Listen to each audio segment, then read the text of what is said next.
ដំណឹងល្អកម្ពុជាត្រៀមផលិតអាវក្រោះការពារគ្រាប់សម្រាប់បំពាក់ឲ្យកងទ័ពនិងធ្វើការនាំចេញទៅលក់នៅក្រៅប្រទេស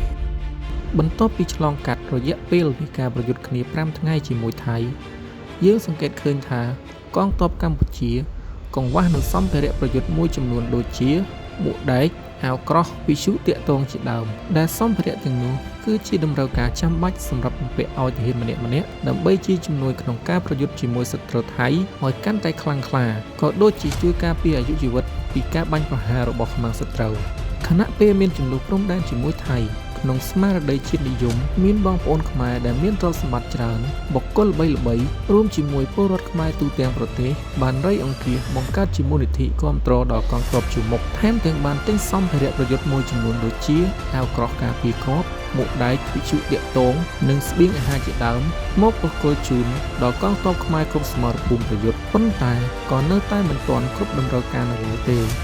ថ្មីនេះយើងទទួលបានដំណឹងដ៏សែនរីករាយមួយពីថ្នាក់ដឹកនាំកម្ពុជាថាកម្ពុជាបានបង្កើតរោងចក្រផលិតអាវក្រោះសម្រាប់បំពាក់ឲ្យកងទ័ពនិងនាំចេញទៅលក់នៅក្រៅប្រទេសដោយថ្លែងក្នុងឱកាសអញ្ជើញជាអធិបតី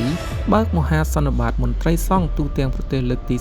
33នាព្រឹកថ្ងៃទី17ខែវិច្ឆិកាឆ្នាំ2025នេះសម្ដេចតេជោហ៊ុនសែនប្រធានព្រឹទ្ធសភានៃកម្ពុជានិងក្នុងនាមជាអគ្គភស្តុភារជាន់ខ្ពស់សម្រាប់កងកម្លាំងប្រដាប់អាវុធបានបញ្ជាក់ថាយើងមានការភ្លៀងភ្លាត់ដោយមិនបានបំពាក់អាវក្រោះឬអាវសុវត្ថិភាពឲ្យបងប្អូនកងទ័ពប៉ុន្តែពេលនេះសម្ដេចបានប្រកាសថាអាវក្រោះនេះវាបានលើសពីការគ្រប់គ្រងរួចទៅហើយដោយសម្ដេចបានអះអាងថាសម្ដេចផលិតម៉ាកអាវការពារសុវត្ថិភាពមួយ